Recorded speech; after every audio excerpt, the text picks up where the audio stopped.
La vie de prière qui libère la grâce excellente et le don parfait.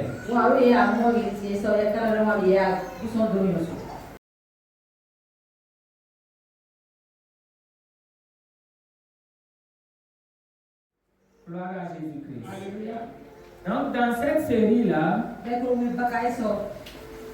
nous avons vu que faire en 7 ans qui sont mauvais, ça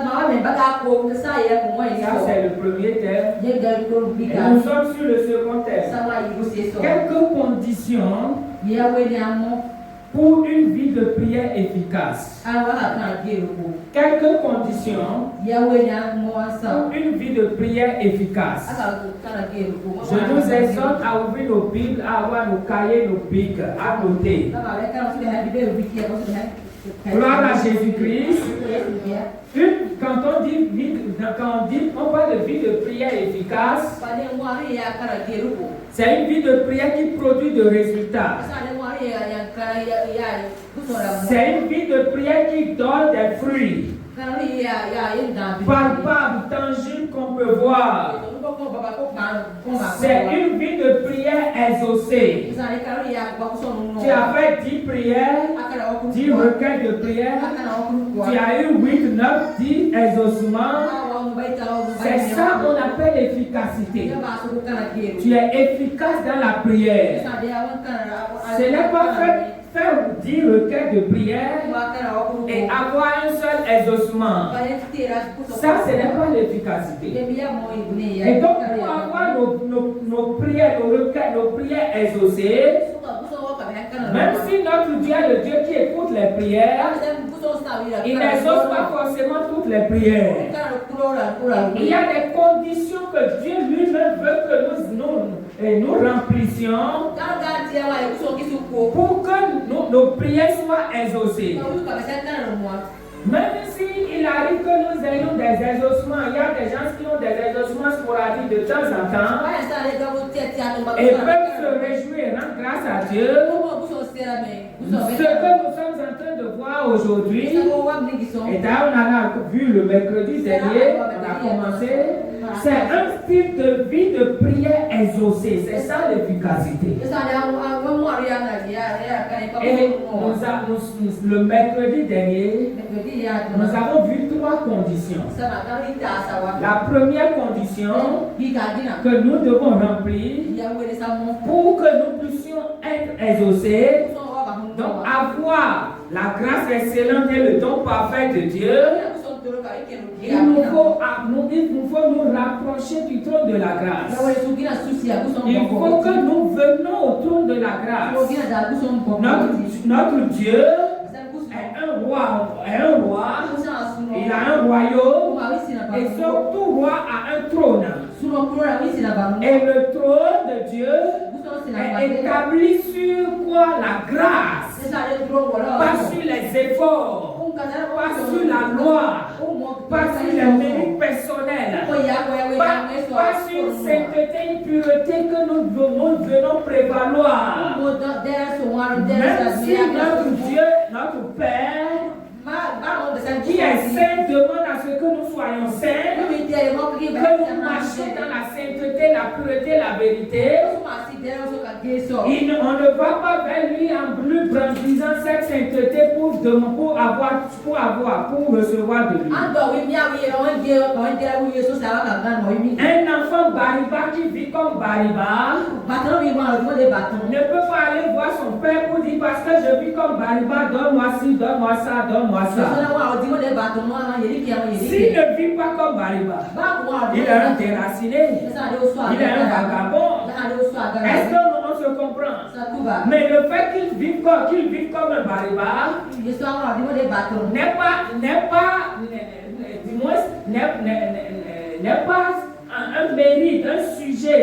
Du moins, il ne va pas faire valoir ça auprès de son père pour recevoir de son père.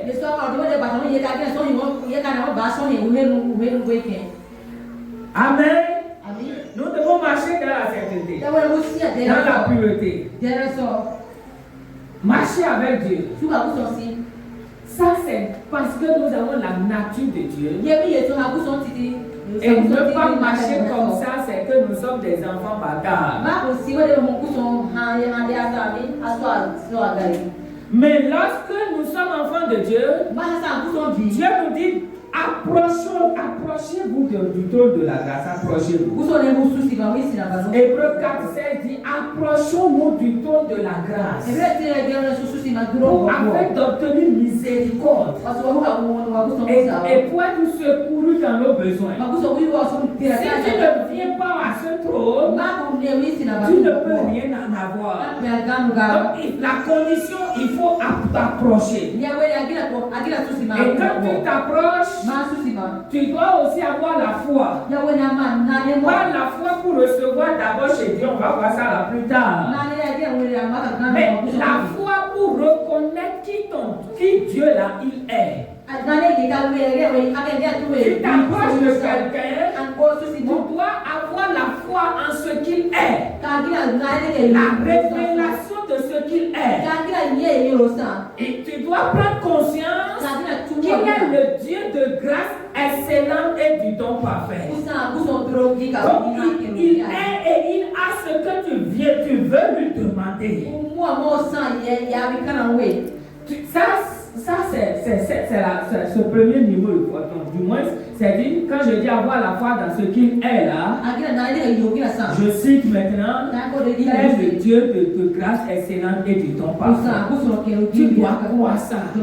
Sinon, si tu viens le voir, pour demander grâce excellente et don parfait, tu n'auras pas parce que tu ne crois pas qu'il est le Dieu du don de grâce et de don parfait.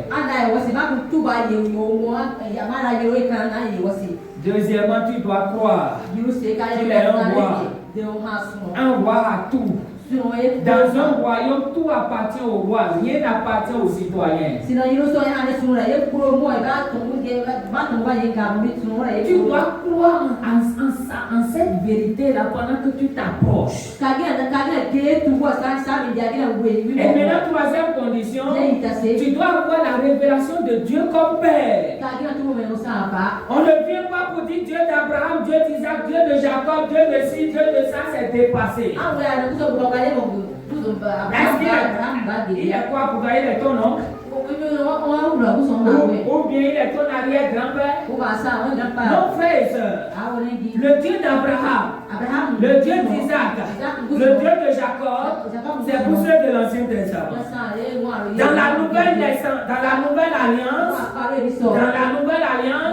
notre Dieu est Père. Il est la source de nos ressources. De la même manière que Père est la source pour son enfant. Aucun enfant là n'a de besoin et doit s'adresser à autrui. Il s'adresse à son Père. Quand on renvoie un enfant de l'école, il revient voir son Père. Quand un enfant veut prendre un petit déjeuner pour aller à l'école, il vient voir son père. Quand l'enfant veut aller à l'école, c'est le papa qui fait fourniture, qui fait tout, qui après tout tenu, ainsi de suite. Parce que le père a une source pour l'enfant.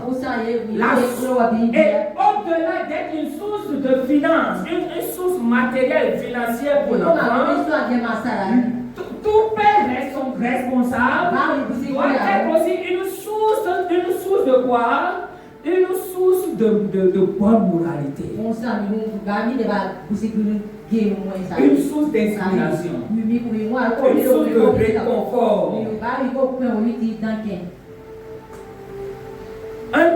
Tout enfant qui est défait au dehors, ou bien qui est, du moins, qui traverse des situations difficiles et tout ça, le papa doit être là. Quand il dit le papa, il faut comprendre, maman aussi doit être là, mais je parle du rôle du père.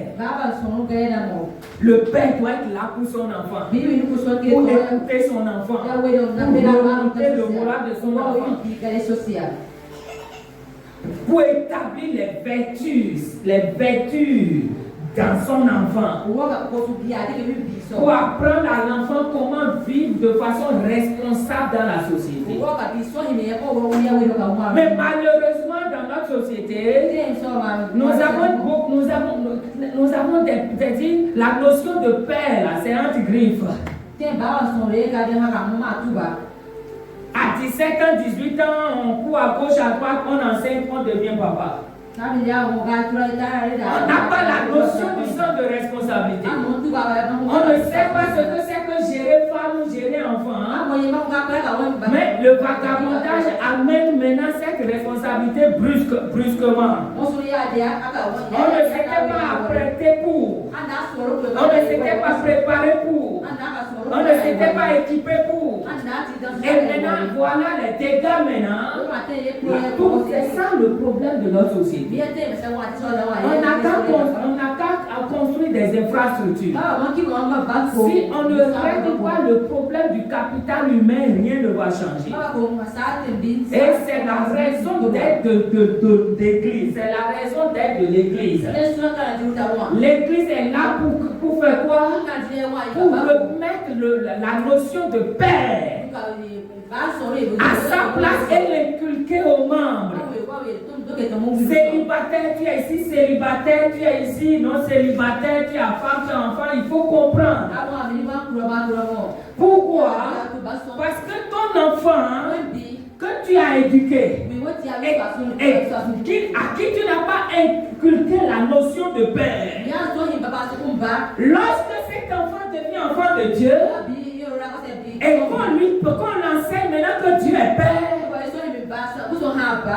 l'enfant ne comprend plus rien. L'enfant vit autrement. L'enfant vit parfois en colère contre Dieu. Parce que pour lui, Dieu est père, non? On regarde que Dieu est père. Donc Dieu est comme son papa. Son papa qui a abusé d'elle. Son papa qui n'a pas été là quand il a le plus besoin de lui. Son papa qui n'a pas fait quoi? Qui n'a pas su payer sa scolarité, mais qui fait papa, qui fait papa bonheur au dehors.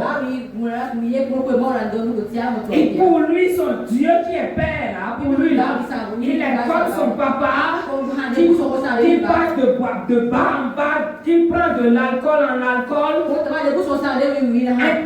incapable de le nourrir lui, incapable de lui donner 2 repas par jour.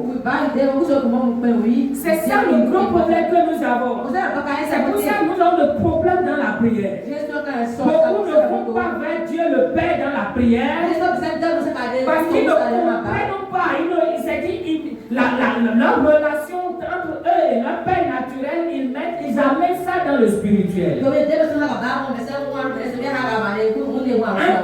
enfant qui fuit son papa, qui n'aime pas la présence de son père, qui ne veut pas sentir son père, quand on lui enseigne que Dieu est père, il n'aime pas aussi sentir Dieu. Il n'aime pas aussi la présence de Dieu. C'est pour ça que nous avons une grande responsabilité en tant qu'homme. C'est pour ça que je prêche et je mets beaucoup l'accent sur la notion de père. Les hommes qui sont ici comprenons. Parce que nous pouvons détruire toute notre lignée là. Comme nous pouvons préserver et construire toute notre lignée. Avant de manger au dehors, rassure-toi que tu as pris les dispositions pour que tes enfants mangent à la maison. Avant de donner 5 francs au dehors, rassure-toi qu'à la maison il y a l'abondance. Tu prends les petites filles dans les bars, les restaurants, c'est toi le gentleman. Pendant ce temps, ton enfant meurt de faim. Il est renvoyé pour la contribution. L'enfant veut voir son papa, veut parler à son père. Le matin quand il se levait, papa n'est pas là. Le soir quand il allait au lit, papa n'est pas là. J'ai besoin de mon papa pour m'amuser avec mon papa, pour parler avec mon papa, pour parler de mes peurs avec mon papa, pour parler de mes défis avec mon papa. Papa n'est jamais là. Alors que cet enfant devient enfant de Dieu, et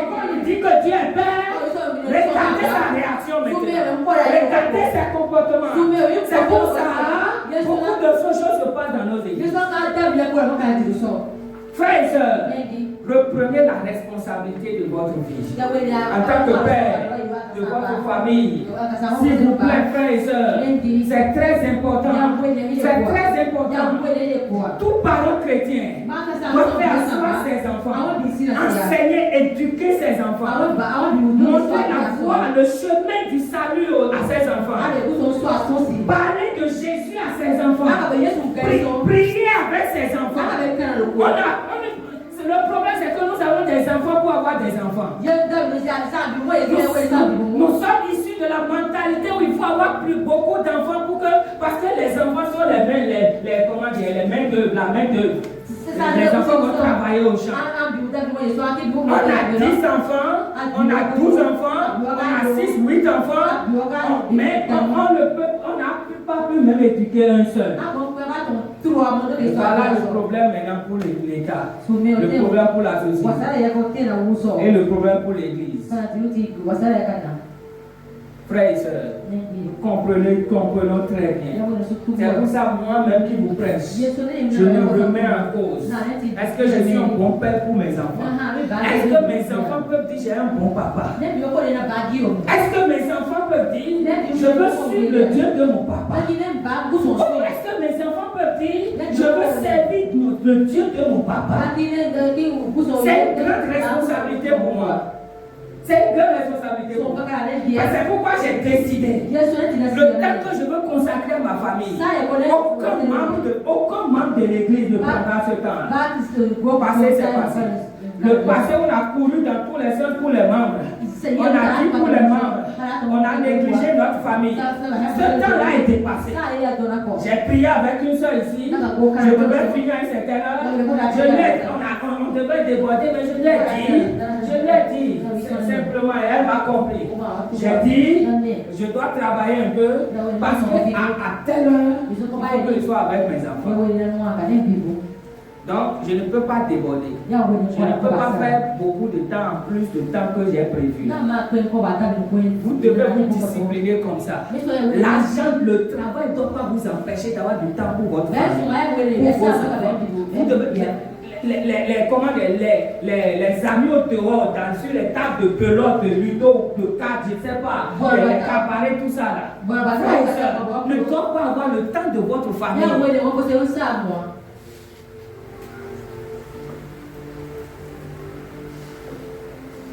J'ai décidé d'avoir dans la semaine un jour où je consacre à mes enfants et des jours, des heures que je consacre pour leur éducation pour travailler avec eux, faire comment dire, mathématiques, dictée, ainsi de travailler avec eux. Quand tu es à l'école, tu sais lire, tu sais écrire. Est-ce que tu fais asseoir tes enfants? Est-ce que tu leur enseignes pas seulement la Bible? Est-ce que tu fais calcul avec ton enfant? Est-ce que tu fais dictée avec ton enfant? Est-ce que tu peux t'asseoir avec ton enfant et dire bon voilà aujourd'hui on va faire dictée? On est en train de se promener seulement.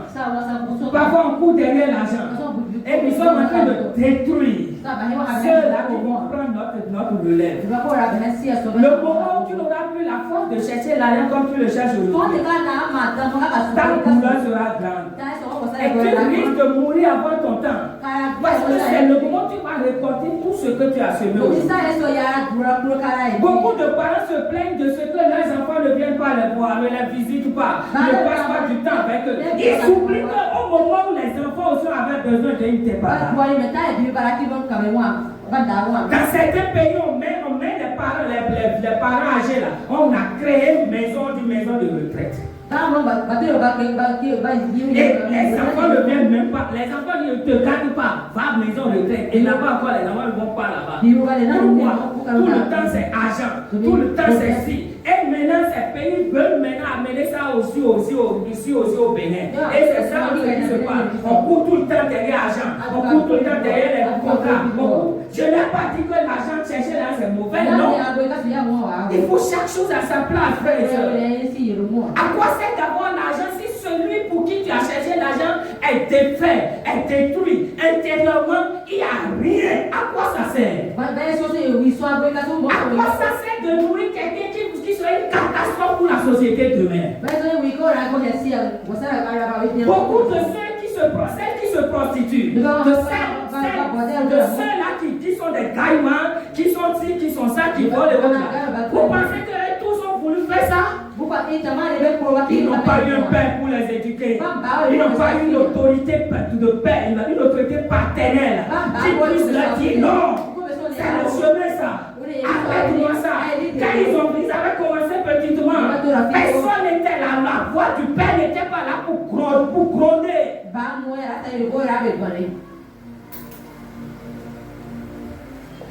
Frères et sœurs, je fais ma part. Mais je vais toujours faire ma part. Chacun de vous devra faire sa part. Je vous responsabilise. Ce n'est pas papa qui veut, mais c'est pas être papa qui peut. Si tu ne veux pas être papa, laisse, ne cherche pas à être papa. On veut avoir un enfant parce que l'autre a un enfant, parce que mon petit frère a un enfant, mon grand frère a un enfant, mes amis ont un enfant. Ils ont un enfant. Et les enfants là sont devenus quoi? Les gens nous encouragent, il faut avoir beaucoup d'enfants. Les gens me disent, tu as deux filles seulement, cherche garçon. Je ris seulement. Vous avez la responsabilité pour un enfant d'abord. Et j'en ai deux. Je suis loin d'être un bon papa, le papa que je veux. Et vous me dites de rajouter. Ceux qui me disent ça, peut-être ici, là, vous comprenez que vous ne pouvez plus me dire ça. Je suis sincère. C'est bon. On va travailler pour que les deux soient notre fierté demain. Quand demain je n'ai plus la force de faire ce que je fais, et j'en aurai d'abord au nom de Jésus, c'est que quand en son temps là, je serai aussi le point de leur passer le témoin, le bâton de relais, je puisse bénir le Seigneur. Vous dites Seigneur, merci beaucoup. C'est ça mon cœur, frère. Et c'est le cœur que je veux vous transmettre. Dieu est un père. Mais Dieu ne sera pas un bon père pour toi si sur le plan naturel tu n'as pas eu à avoir un bon père. Il faut qu'on corrige ça de ta pensée. Il faut qu'on formate ta pensée, qu'on reprogramme ta pensée. Je prie que le Seigneur nous aide au nom de Jésus. Vous voyez, ceux qui n'étaient pas là mercredi, donc vous devez me payer. Parce que c'est résumé de mercredi. C'est maintenant il veut commencer pour aujourd'hui. Alléluia. Mon ami. Amen. Vous ne pouvez pas comprendre ma joie lorsque j'apprends ainsi de suite. Un enfant qui ne respecte pas son père ne peut pas respecter une autorité au dehors. Ça c'est clair. Si un enfant n'a pas pu respecter son père à la maison, il ne respectera pas le maire, il ne respectera pas le ministre, il ne respectera pas le chef quartier, il ne respectera pas le policier, il ne respectera pas les feux tricolores. Pour lui là, il n'y a pas d'autorité. Et c'est ce que nous voyons. Maintenant, est-ce que nous les papas là, qui avons cette autorité, est-ce que nous incarnons cette autorité à la maison? Il y a des papas là, c'est au dehors ils sont bons, mais à l'intérieur ils sont nuls. Comment on peut être comme ça? Tu es d'une seule du dehors, et à l'intérieur tu es nul. Comment c'est possible? Je faisais ça avant, j'éduquais les jeunes que j'ai. En ce temps-là, ma maison est. Mes papas, mes enfants, quand Dieu me repart repris là, je suis en train de mettre de l'ordre. Frères et sœurs, il y a des heures où je ne sors plus. Je ne sors pas. Je reste là.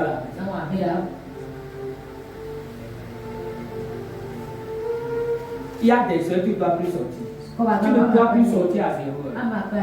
À 23 heures. Tu ne dois plus sortir. Reste à la maison.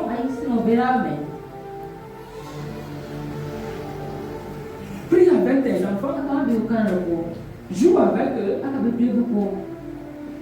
Même si c'est tard, soit que devant eux, tes enfants aillent se coucher. Que devant toi, tes enfants aillent se coucher.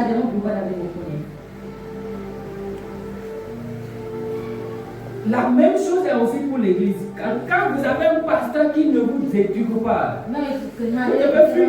La même chose qu'un papa n'athlète doit faire pour son enfant, c'est la même chose qu'un pasteur doit faire pour ses membres. Il doit pouvoir aussi discipliner les membres, éduquer les membres, être là. C'est pour ça que quand il n'y a personne ici qui m'appelle, qui me dit il veut me voir, il veut me rencontrer, et je ne fais pas diligence pour rencontrer la personne. S'il y a quelqu'un qui a levé le doigt, j'ai dit à un frère récemment, c'est ton droit de me voir. Et de me voir aussi à 0 francs. Pourquoi tu vas payer pour me voir? Ça, je ne sais pas, je ne sais pas. Payer, on doit payer au secrétariat pour voir le pasteur. Vous voyez comment. Donc, si Dieu devait nous dire de payer pour le voir, combien de nous il peut payer? Dites-moi, hein. C'est le pasteur qui prend l'argent là pour voir le fidèle. Est-ce que lui paie Dieu pour voir? Il paie à Dieu, il paie Dieu pour le voir. Et vous payez seulement. Je ne comprends pas l'homme. C'est quand on vous gruge que vous êtes zélé. C'est là où on vous gruge que vous courez. Mais là où on vous prend au sérieux là. Et on est sérieux avec vous là. Vous fuyez. Pourquoi les gens sont comme ça? Et les gens banalisent. Ça fait que parfois tu as rendez-vous avec des membres. Toi tu es là et ils ne viennent pas. Vous voyez? Si ça va aussi payer, est-ce qu'il allait manquer? Je ne sais pas si c'est à cause de ça les pasteurs aussi mettent l'argent là. Mais quoi qu'il en soit, on ne peut pas payer pour voir un pasteur. Parce qu'il est père. Quel est un enfant qui paye son père pour le voir?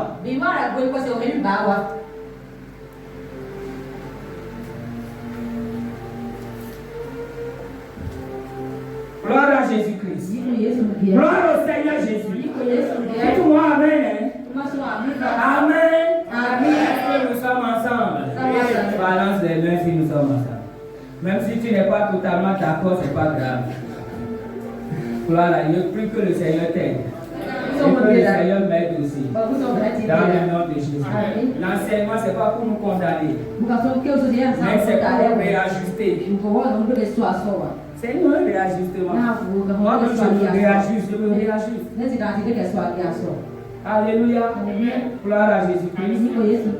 J'ai écouté le témoignage d'un ancien président des États-Unis, John Kennedy. Il était en réunion d'urgence avec ses collaborateurs de la Maison Blanche. Réunion d'urgence. Et en ce temps, la Maison Blanche n'était pas clôturée. John Kennedy Jr., son fils là, jouait au dehors. Il jouait. Et il voyait monsieur qui allait, qui revenait. Et qu'est-ce qu'il a? Il s'est approché du monsieur. Il a demandé, monsieur, pourquoi vous allez vous revenir? Et le monsieur dit, je veux voir le président. Il dit, vous voulez voir le président? Il dit, je veux voir le président. Et l'enfant dit, tu veux voir mon papa? Tu veux voir mon papa? Attends, viens. Il rentre.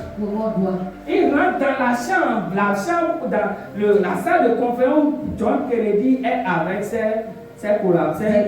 Le protocole ne peut pas l'arrêter parce qu'il est enfant. Il n'est pas ministre, il n'est pas serviteur, il est enfant. C'est ça la notion de père. Il n'y a pas de protocole quand tu vois ton père. Ton protocole s'arrête quand tu es enfant. Est-ce que le monsieur qui a fait les vagues, il a pu entrer? Quelqu'un d'autre peut entrer. Mais lui, il est entré comment? Simplement. Parce qu'il est qui? L'enfant du président. Même l'enfant du ministre ne peut pas entrer. Il rentre. Il s'assoit sur les genoux, sur les cuisses de son papa. Et il dit, papa, je vais te parler. John Kennedy dit, urgence par urgence, mon enfant veut me parler. Tout le monde au dehors. Mon enfant veut me parler. C'est ça le père. Alors, mon garçon, tu veux voir. Il dit, j'ai un ami qui veut te voir. Ah, tu es sûr? Toi, un ami qui veut me voir? Amène-moi ton ami. Il est allé au dehors. Il a pris la main du monsieur. Les ministres sont là dehors. Le protocole est là. Personne ne pouvait l'arrêter. Et il dit, papa, c'est mon ami. Ah, monsieur, quel problème vous avez? À l'instant, le problème du monsieur est réglé. C'est ça le père. Et Dieu est père.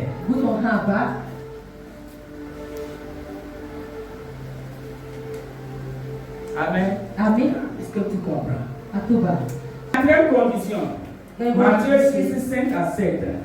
Matthieu chapitre 6, verset 5 à 7. Matthieu chapitre 6, verset 5 à 7. Matthieu 6, 5 à 7. Oui. Lorsque vous priez, ne soyez pas comme des hypocrites qui aiment à prier debout dans les synagogues et au coin des rues pour être vus des hommes. Je vous le dis en vérité, reçoivent leur récompense. Mais quand tu pries, entre dans ta chambre, ferme ta porte et prie ton Père qui est là dans le lieu secret. Et ton Père qui voit dans le secret te le rendra. En priant, ne multipliez pas de vaines paroles comme les païens qui s'imaginent qu'à force de paroles, ils seront exaucés. Alléluia. Nous irons vite maintenant. Vous voyez, ici, la quatrième condition. Il faut avoir un lieu secret. C'est la quatrième condition. Jésus dit quand tu veux prier, ne fais pas quoi. Au verset 6, il dit quoi? Au verset 6, au verset 5, il dit lorsque vous priez, ne soyez pas comme les hypocrites qui aiment à prier debout dans les synagogues et au coin des rues. Écoutez, le fait d'être debout et de prier, tout ça, c'est pas là le problème. Mais c'est l'intention, le mobile de rester debout là. C'est ça Jésus condamne. Vendredi, j'ai obligé certaines personnes à se lever pour prier. Est-ce que c'est mauvais? Non. Non, pas du tout. Mais dans quelle intention ceux-là qui restent debout pour prier, dont Jésus parle là, ils le font dans quelle intention? C'est ça Jésus condamne. Il dit quoi? Il dit il peut être pris debout dans les synagogues et au coin des rues pour se montrer aux hommes. Pour se montrer aux hommes, pour montrer qu'ils sont en train de prier, qu'ils sont de grands intercesseurs, qu'ils sont ça. Jésus dit, vous n'avez pas besoin de ça. Si c'est une vie de prière personnelle, vous n'avez pas besoin de vous tenir debout dans les coins de rue, dans ci, dans ça. Vous n'avez pas besoin. Qu'est-ce que vous avez besoin de quoi? Quand c'est une vie de prière personnelle, quand c'est toi-même qui veux prier, c'est pas que tu veux prier avec un frère, c'est pas que tu veux prier avec une soeur, c'est pas que tu veux prier à l'église, avec les frères et sœurs dans une réunion, mais tu es seul. Qu'est-ce que Jésus dit? Il dit quoi? Verset 6. Il dit, ben toi et moi, il nous parle à toi et moi. Toi et moi. Il dit, mais toi, quand tu pries, rentre dans ta chambre, ferme ta porte et prie ton Père qui est dans le lieu secret. Et ton Père qui voit dans le lieu secret te le rendra. Quitte les distractions, quitte les amis. Quand nous lisons Matthieu 14, Jésus a multiplié pain et les gens sont tout ça. Mais qu'est-ce qu'il a fait? Il va chasser la foule. Chasser une foule de 5 000 hommes, sans compter femmes et enfants. C'était pas facile. Jésus vient d'opérer un grand miracle. Et on va se pavaner. Montrer qu'il est le champion, le one-man show. Montrer qu'il est ici, il est ça. Se déambuler devant les gens. Mais le Dieu secret l'appelle. Il renvoie la foule et il va sur la montagne. Il y a des moments dans ta vie, tu dois renvoyer femme, tu dois renvoyer enfant, tu dois renvoyer ceux qui veulent te voir. Tu dis non. Tu dois être seul avec Dieu. Mais seul avec Dieu où? un lieu secret. Mais un lieu secret, c'est quoi? Les mots qui sont traduits, les mots grecs qui sont traduits par lieu secret là, écoutez ce que ces mots veulent dire. Les mots là veulent dire quoi? Signifie une pièce intérieure, un magasin, une réserve où garde-manger, un endroit fermé, à l'abri des regards, utilisé pour conserver les biens précieux. Maintenant, quand nous revenons dans le contexte de Matthieu 6, où Jésus emploie ces mots-là, ça c'est l'explication générale de ces mots. La signification générale. Jésus met ces mots dans un contexte. Dans le contexte de Matthieu 6 là, qu'est-ce que Jésus dit? Qu'est-ce que Jésus évoque? Un lieu privé où l'on est seul avec Dieu. Ça peut être dans ta voiture, ça peut être aux toilettes, ça peut être au salon, ça peut être dans ta chambre. Un lieu où tu es seul avec Dieu. Ça peut être Jésus, on va voir Jésus. Dans Matthieu 14, il est allé sur une montagne. Toi tout seul. La montagne, là, c'est son lieu secret. On va lire dans Marc 1:35. Il est allé dans un lieu désert. Le désert devient son lieu secret. Tu peux bouger avec ton lieu secret. Parfois quand nous sortons de notre environnement immédiat, notre vie de prière prend un coup. Parce que notre lieu secret peut-être c'est notre salon. C'est peut-être la chambre à coucher ou bien tout ça. Mais là où on s'en va, on est allé maintenant, on n'a pas un salon pour nous. Les gens dorment au salon. Ou bien comme on est reçu là, on ne peut pas rester au salon. Dans la chambre, on ne peut pas aussi faire ça. Parce qu'on risque de perturber ainsi de suite. Donc du coup, notre vie de prière prend un coup. Jésus dit c'est pas un problème. Le lieu secret se transporte. Pas au WC, non? Est-ce qu'au WC, là? Quelqu'un va te déranger là-bas? Ou tu vas déranger quelqu'un? Moi, l'odeur de ton caca ou bien de quoi là, c'est quoi? Ça, c'est pas un problème pour moi. Va t'asseoir là-bas. Moi, je suis là. Je suis là. Je suis là avant que tu ne viennes. Donc, c'est un lieu secret. C'est un lieu privé où l'on est seul avec Dieu. C'est privé parce que c'est pour toi seul. Pas pour ta femme, pas pour tes enfants. Je prie avec ma femme, je prie avec mes enfants. Mais moi aussi je prie seul. Et mon temps de prière seul dépasse largement mon temps de prière avec ma femme et mes enfants. Parce que j'ai une grande responsabilité envers ma femme et mes enfants. Et envers vous.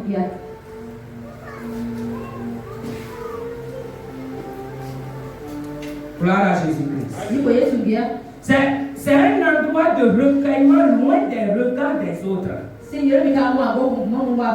L'importance de la communion, du moins, si Jésus met l'accent sur l'importance de la communion sincère avec le Père, plutôt que des démonstrations. Il y a des gens, on leur peut-être a dit qu'il faut prier à genoux. Et donc s'ils ne sont pas à genoux en train de prier, c'est problème. Dieu ne va pas prier à genoux que Dieu ne va pas exaucer. Écoutez, moi-même j'ai fait erreur aussi. J'ai lu des livres, j'ai tout ça là, et j'ai pratiqué ce que j'ai lu dans ces livres sans discernement, sans compréhension, sans comprendre que je suis particulier pour je suis unique pour Dieu, je suis unique pour mon papa. Moi, je n'arrive pas à me concentrer quand je me mets à genoux pour prier. Je n'arrive pas. Donc, j'apprends maintenant. Je suis en train d'apprendre un peu. Mais ça ne veut pas dire que parce que je ne me mets pas à genoux, Dieu ne m'exauce pas. C'est pas la position, la démonstration qu'on fait, c'est pas ça qui compte. C'est le cœur, la qualité du cœur. Le cœur qui a faim et soif du Père. Parler avec le Père.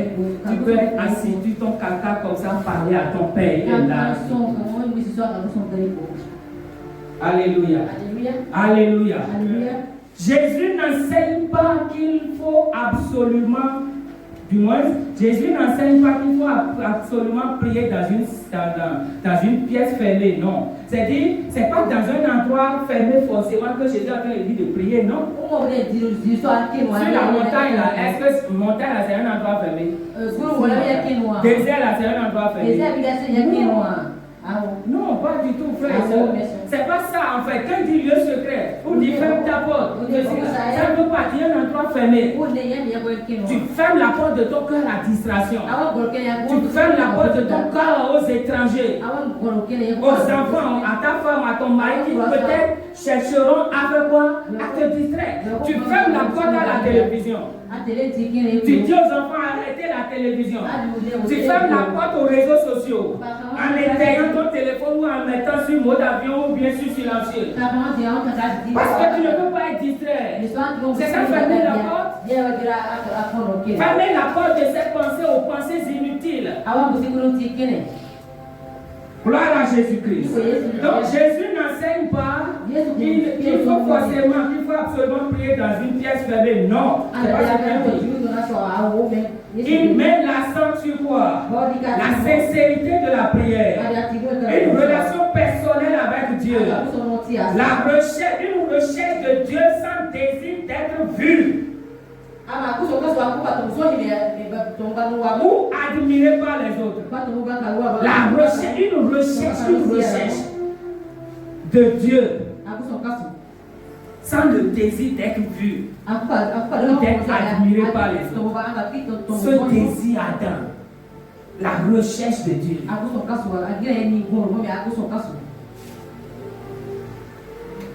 Nos étudiants, la majorité, la grande partie de nos étudiants sont rentrés. Donc, vous comprenez déjà. Ils étaient pressés de rentrer. C'est normal. Ils doivent voir leurs parents. Ils ont vu un moment. Leurs frères et sœurs, leurs amis et tout. Maintenant, la soif de voir ces gens-là. Est-ce que ils ont cette faim et cette soif vis-à-vis de Dieu? C'est la question. Quelle est ta faim et ta soif? Nous avons fait soif des choses matérielles, de l'argent et tout ça. Alors que les choses matérielles, là, tout ça, ça passe. Mais Dieu est Dieu. Il dit, le ciel et la terre passeront, mais si ces paroles ne passent pas, c'est que lui-même ne passe pas. D'abord, il a créé le ciel et la terre. Il était où quand il créait ça? Ça veut dire qu'il est éternel.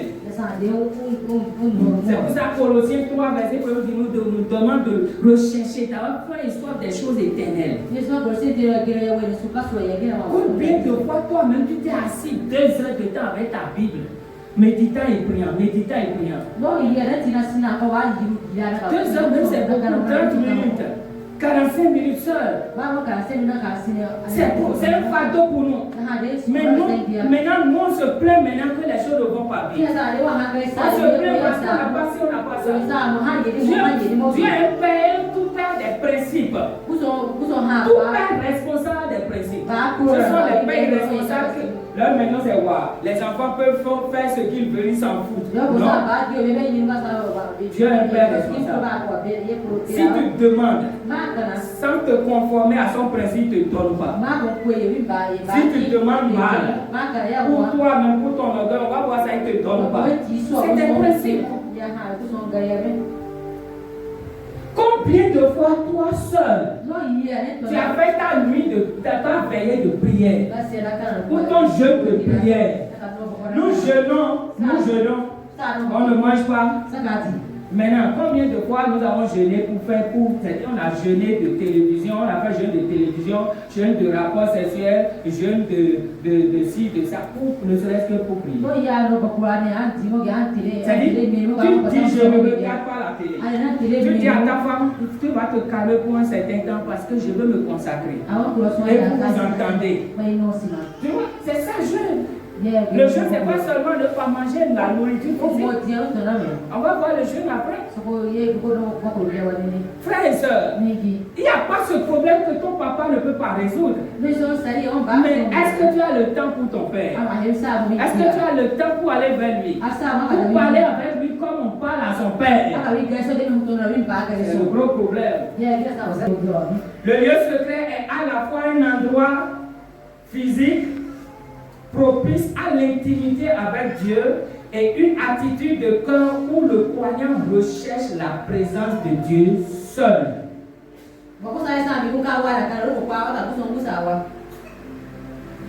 Est-ce que nous avons compris? Le lieu secret là est à la fois un endroit physique propice à l'intimité avec Dieu. Un endroit où les conditions sont réunies pour que je parle avec mon papa. C'est ce que ça veut dire. Et c'est aussi une attitude de cœur. Une attitude de cœur où le croyant recherche la présence de Dieu seul. Seul et seul. C'est ce que j'ai dit après dans Marc chapitre 1, 35. Dans Luc 6, verset 12.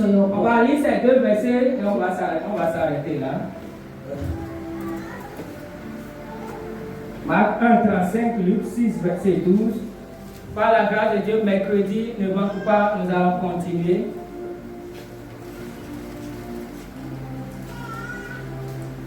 Marc 1, 35, Luc 6, verset 12. Marc 1, 35. Écoutons ensemble. Vers le matin. Vers le matin. Vous voyez, vers quoi? Vers le matin. Ça veut dire que Jésus a l'habitude de commencer la journée avec son Père. Tu commences ta journée avec qui? Avec téléphone. Quand on se réveille comme ça, on prend le téléphone, les messages. On répond aux messages. Et maintenant, après on dit bon Seigneur, je te remercie. Avec nous, Seigneur, merci beaucoup pour bénir cette journée. On va à la douche. Et puis bon, on prend moto, ou bien on s'habille, on rentre dans les bars d'appartement. Et on veut réussir comment? Les païens, comme vous voyez, qui réussissent là, ils font des choses qu'ils font avant de sortir. Va demander même à une vendeuse de bougies là, qui a des clients sur clients là, va lui demander comment elle fait. Même vendeuse de bougies, va lui demander. Toi, tu ne fais pas ça. Mais tu ne prends pas aussi ton papa, ton Dieu, ton Père très au sérieux. Comment les choses vont te marcher?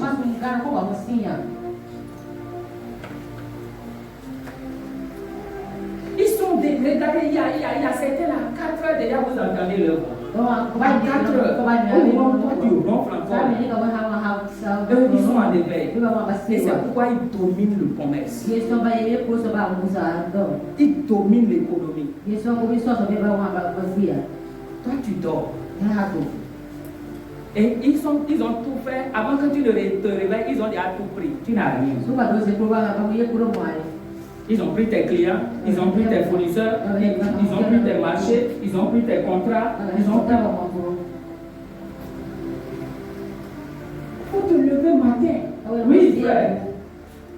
Pendant qu'il faisait encore très sombre. Que c'est quand le jour veut se lever là, qu'il fait sombre. Et c'est dans les environs de quelle heure? 5 heures. Ou bien.